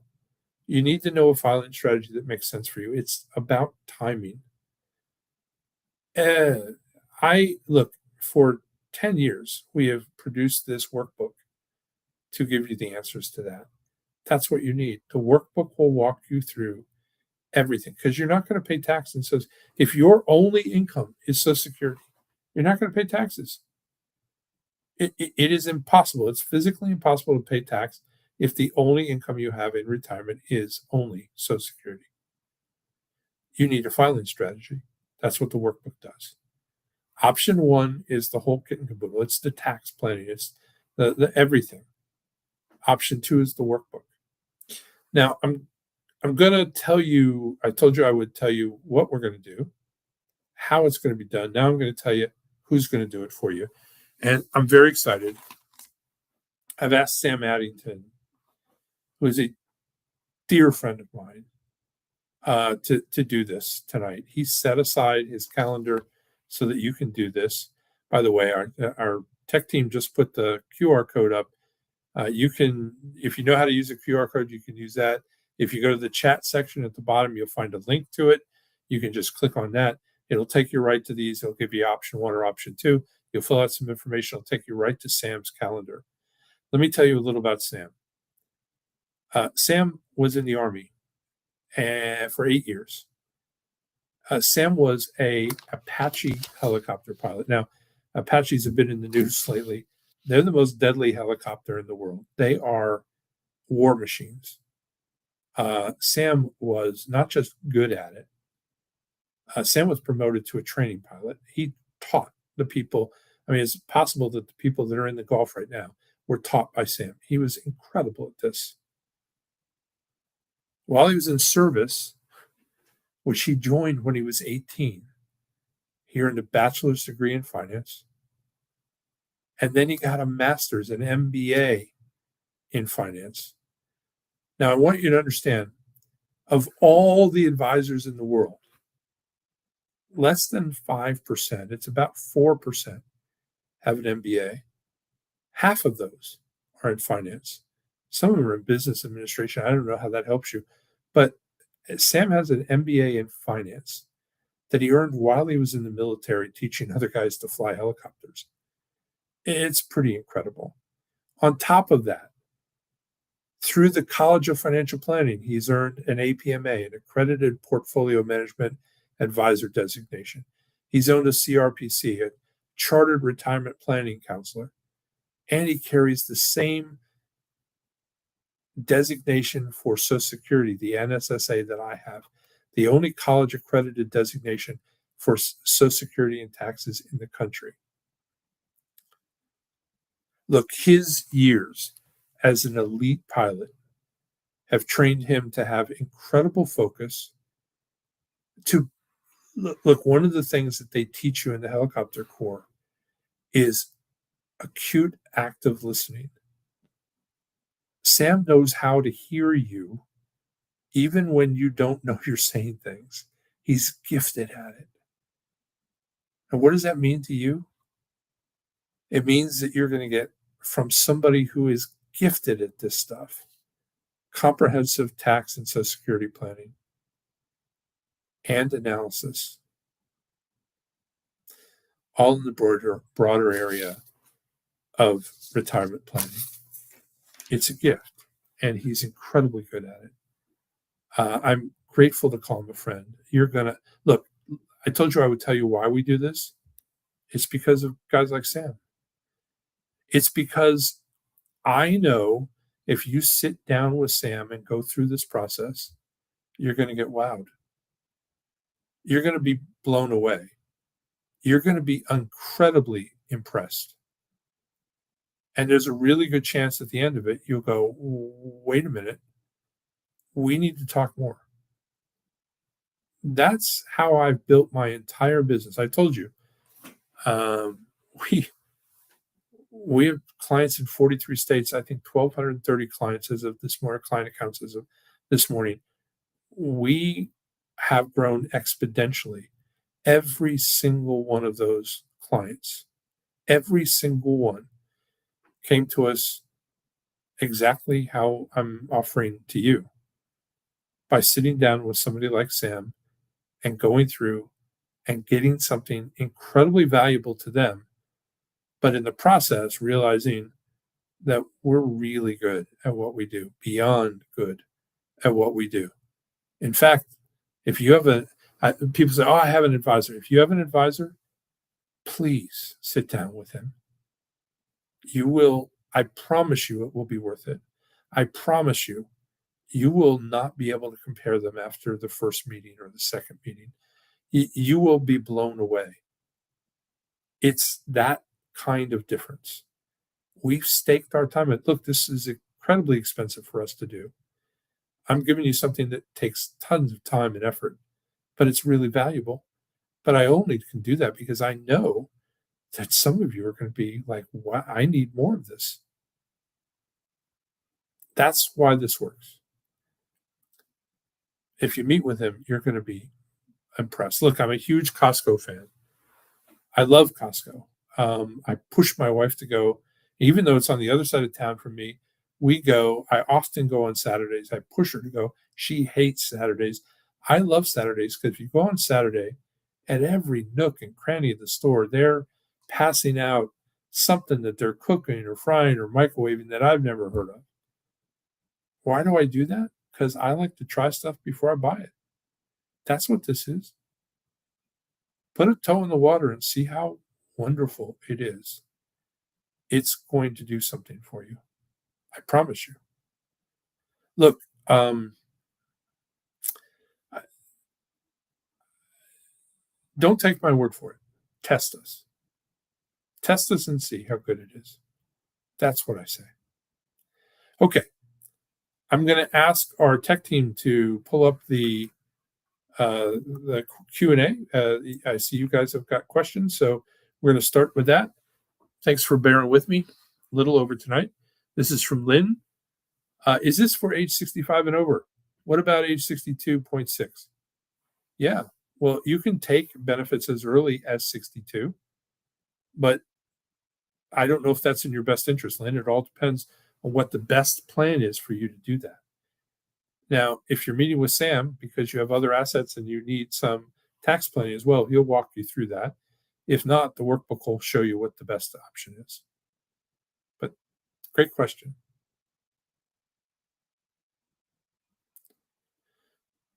All right. Next question.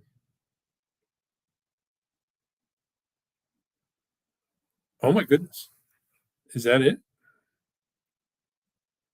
Well, let me give you guys a few minutes.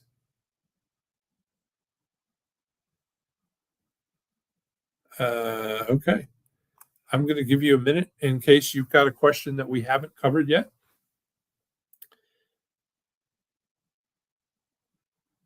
In the meantime, thanks for your attention this evening. There's so many people still on, so it's wonderful. Um, Look, we're grateful for you doing this. We love doing this. I hope you thought it was helpful.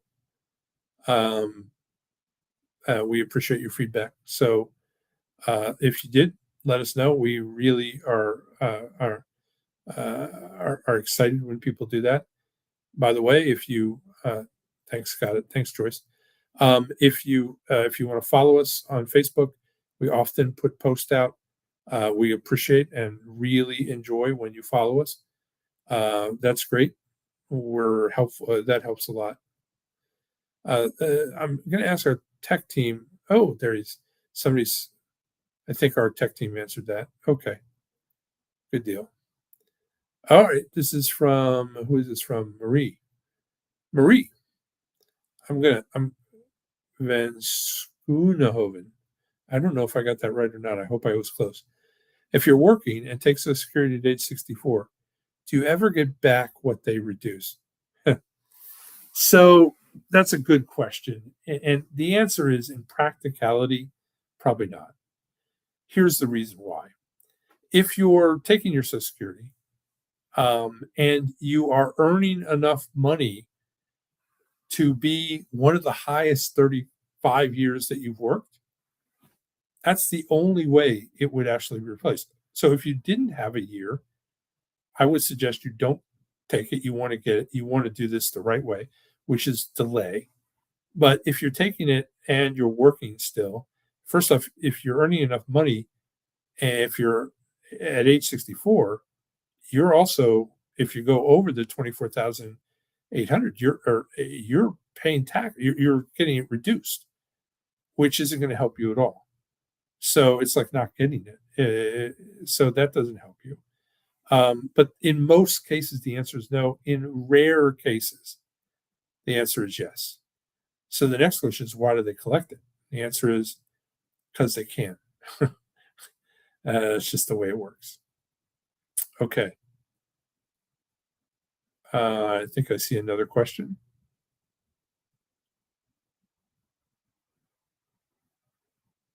Tim.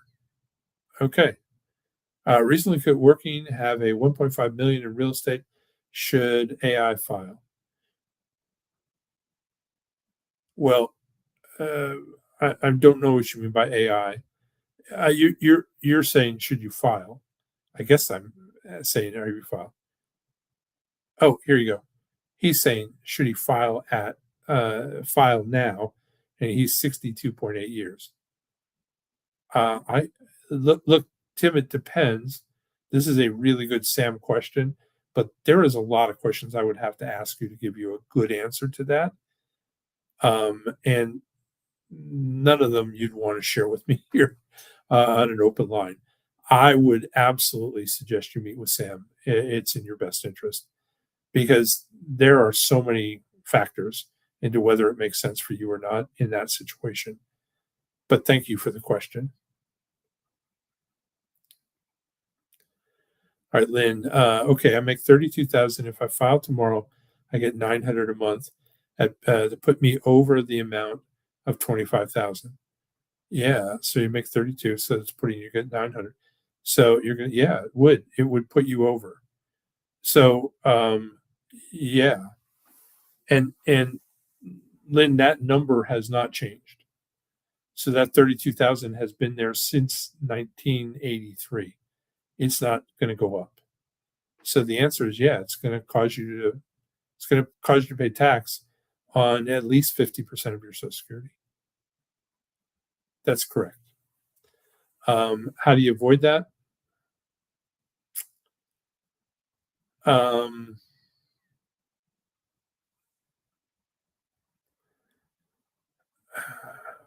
yeah, I'd have to have a lot more information about how that $25,000 of income is coming to you and what we could do to change your circumstances to make it better and to pay less taxes. That's definitely a Sam question. Good for you. Perfect. No problem. Thank you. All right. That looks like it. All right. Looks like we're almost 10 of here. I'm going to top of the hour.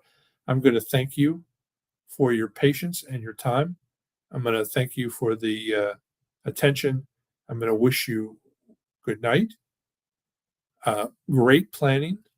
May you all have a wonderful, wonderful retirement. Thanks again. If you're meeting with Sam, yeah, really,